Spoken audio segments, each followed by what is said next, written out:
Halo semuanya, selamat datang di sesi bedah materi kita kali ini. Hari ini, saya mau mengajak Anda memakai kacamata yang sedikit berbeda. Bayangkan saya adalah seorang editor jurnal internasional papan atas, dan Anda baru saja mengirimkan draft naskah ke meja saya. Kita bakal membedah sebuah panduan yang jujur saja ini benar-benar game changer buat para peneliti, yaitu panduan standar penulisan riset dengan aplikasi pada manajemen pemasaran karya Bapak Werner R. Murhadi. Kalau Anda sedang berjuang keras menembus jurnal bergengsi sekelas Scopus Q1, anggaplah sesi ini sebagai contekan rahasia Anda. Yuk kita lihat apa sih yang sebenarnya bikin mata editor berbinar, atau malah membuat mereka langsung menekan tombol reject. Kita mulai dengan sebuah kenyataan pahit dulu ya, 60%. Bayangkan, lebih dari 60% naskah itu sudah gugur duluan di tahap desk review. Artinya, naskah yang sudah Anda kerjakan berbulan-bulan, begadang tiap malam, bahkan belum sempat dibaca oleh peer reviewer. Kenapa bisa begitu? Seringnya, ini bukan gara-gara metodologi Anda yang jelek kok, tapi karena di bagian pendahuluan, penulis gagal merangkai argumen ilmiahnya dengan jelas. Ini adalah kesalahan yang sangat fatal, dan anehnya masih banyak sekali penulis yang tidak menyadarinya. Tapi, tenang, Anda ada di tempat yang tepat untuk menyelamatkan naskah Anda. Di sesi ini, kita punya peta jalan yang sangat jelas. Kita akan membahas trik lolos desk review, membongkar 5 pilar utama riset, cara merajut benang merah atau golden thread, bagaimana membuat positioning statement yang powerful, sampai nanti kita tutup menggunakan checklist inspeksi akhir milik editor jurnal internasional. Oke, kita masuk ke bagian pertama. Bagaimana sih caranya selamat dari meja eksekusi sang editor? Kuncinya, 1. Rantai logika ilmiah atau logical chain of inquiry. Bertahan di meja editor itu sama sekali bukan soal keberuntungan. Anda dituntut untuk bisa memberitahu saya dengan sangat cepat kenapa riset ini penting, apa yang baru, dan apa dampaknya. Begitu rantai logika ini terputus di paragraf-paragraf awal pendahuluan, ya, tamat sudah. Nah, untuk membangun rantai logika yang utuh tadi, kita butuh pilar. Kita masuk ke bagian kedua, 5 pilar riset yang selalu menjadi rubrik penilaian saya sebagai editor. Setiap kali saya membuka draft Anda, mata saya secara otomatis memindai 5 elemen ini secara berurutan. Mari kita bedah fondasi dasarnya satu persatu biar lebih kebayang. Pilar yang pertama dan yang paling krusial, research gap. Pertanyaannya simpel saja. Apa yang saat ini belum diketahui dari literatur akademik yang ada? Ibaratnya, mana celah kosongnya? Sebagai editor, kalau sampai paragraf kedua atau ketiga di bagian pendahuluan saya masih tidak bisa menemukan apa yang hilang dari literatur, jari saya sudah gatal untuk menolak draft Anda. Anda tidak bisa cuma menulis riset ini sangat penting. Anda wajib menunjukkan wilayah yang benar-benar belum terpetakan. Coba perhatikan contoh konkret yang satu ini. Penulisnya dengan gamblang menyatakan bahwa personalisasi AI belum pernah diteliti sebagai moderator untuk loyalitas di e-commerce Indonesia. Wah, spesifik sekali kan? Tidak ada kata-kata yang ambigu.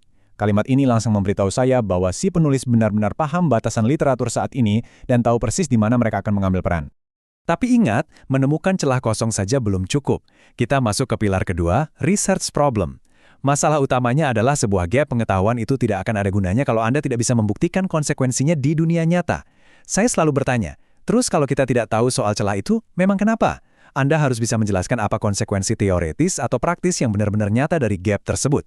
Menyambung contoh e-commerce kita tadi ya, gara-gara manajer pemasaran tidak punya panduan empiris mengenai AI, dampaknya luar biasa. Tingkat churn atau pelanggan yang lari bisa menembus 62–68%. Belum lagi miliaran anggaran AI yang terbuang sia-sia. Nah sekarang, riset ini terasa sangat urgent kan? Sebagai pembaca, saya jadi ikut peduli karena ada masalah serius di depan mata yang dipertaruhkan. Lanjut ke pilar ketiga, novelty atau nilai kebaruan. Kalau naskah Anda masuk ke jurnal top tier, pertanyaan wajib saya adalah elemen baru apa yang secara eksplisit ditawarkan oleh paper ini yang sebelumnya tidak kita ketahui. Kebaruan ini harus benar-benar bisa diverifikasi ya, bukan sekadar modifikasi kosmetik semata. Nilai ini bisa datang dari inovasi teoretis, metodologis, maupun empiris. Di contoh paper kita tadi, penulisnya cerdas sekali karena menawarkan novelty yang berlapis. Pertama, dia mengintegrasikan dua teori, yaitu TAM dan CVT. Kemudian, dia menggunakan metode statistik tingkat lanjut bernama PLS-MGA. Dan semua itu diaplikasikan pada konteks yang sepenuhnya baru, yaitu Indonesia. Jadi novelty-nya itu paket komplit. Di mata editor, nilai akademik paper ini langsung meroket drastis. Pilar keempat adalah research question alias pertanyaan penelitian. Anggap ini sebagai titik navigasi utama untuk keseluruhan desain riset Anda. Pertanyaan ini pantang untuk melebar kemana-mana. Dia harus super spesifik, bisa diukur, dan yang paling penting harus diturunkan secara langsung dari gap dan problem yang sudah Anda bangun sebelumnya. Contoh eksekusi pertanyaan yang tajam itu bunyinya begini. Bagaimana personalisasi AI memoderasi perceived value terhadap loyalty di e-commerce Indonesia? Sangat jelas bukan? Kalimat ini langsung mengunci arah penelitian. Hanya dengan membaca pertanyaan ini saja, saya sudah bisa membayangkan metode analisis apa yang akan dipakai penulis di bab selanjutnya. Semuanya terhubung dengan sangat apik. Nah, pilar kelima yang menjadi penutup di bagian pendahuluan adalah contribution atau kontribusi. Di paragraf-paragraf terakhir ini, Anda punya tugas krusial, meyakinkan saya tentang dampak spesifik dan nyata yang akan dihasilkan oleh temuan Anda nanti. Apa dampaknya bagi komunitas akademik yang lebih luas, dan apa manfaat konkretnya bagi para praktisi di lapangan? Riset yang solid itu tidak sekedar berhenti pada deretan angka statistik. Lihat contoh kita ini, penulisnya menjanjikan sebuah AI-enhanced loyalty model untuk memperkaya teori di kampus dan pada saat yang sama menawarkan kerangka pengambilan keputusan yang sangat praktis bagi para chief marketing officer. Ini membuktikan bahwa sang penulis benar-benar sadar siapa audiens mereka dan solusi apa yang paling mereka butuhkan.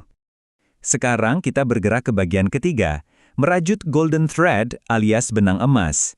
Kita sudah mengumpulkan kelima bidaknya di atas meja. Nah, sekarang tugas kita adalah menyintesis semuanya menjadi satu argumentasi utuh yang mengalir deras dan tidak terbantahkan. Hukum utamanya di sini adalah kausalitas.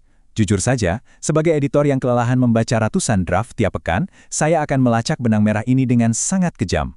Gap harus memunculkan problem. Problem menuntut adanya novelty. Novelty dieksekusi lewat research question, dan hasilnya melahirkan contribution. Putus di satu titik saja, habis sudah, seluruh argumentasi ilmiah Anda akan runtuh seketika. Lalu bagaimana Anda membuktikan kepada editor kalau benang merah Anda itu benar-benar utuh? Kita jawab di bagian keempat, kekuatan positioning statement. Atau ini ibarat elevator pitch akademik Anda. Ini adalah satu paragraf ajaib yang merangkum keseluruhan ide, biasanya diletakkan tepat sebelum Anda memaparkan struktur paper di akhir pendahuluan. Coba perhatikan betapa elegannya kalimat pembuka ini merangkum segalanya. Meskipun literatur telah mendokumentasikan peran perceived value, nah, bagian ini dengan mulus mengakui wilayah pengetahuan yang sudah mapan. Lalu, langsung dihantam dengan tegas. Belum ada studi yang menguji peran moderasi AI personalization. Boom! Ini adalah cara menancapkan research gap yang sangat elegan sekaligus mematikan. Oke, kita sampai di bagian kelima, checklist editor untuk inspeksi akhir naskah. Ingat, sebelum Anda menekan tombol submit di sistem jurnal manapun, Anda wajib melewati proses validasi kejam ini.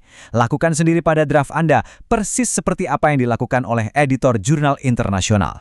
Rubrik checklist submission yang dirumuskan dalam panduan Bapak Werner R. Murhadi ini benar-benar tidak main-main.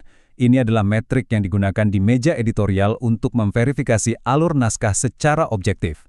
Kelolosan sebuah paper itu bukan sekedar selera pribadi editor, tapi sepenuhnya soal apakah naskah Anda memenuhi standar teknis operasional yang sangat ketat ini.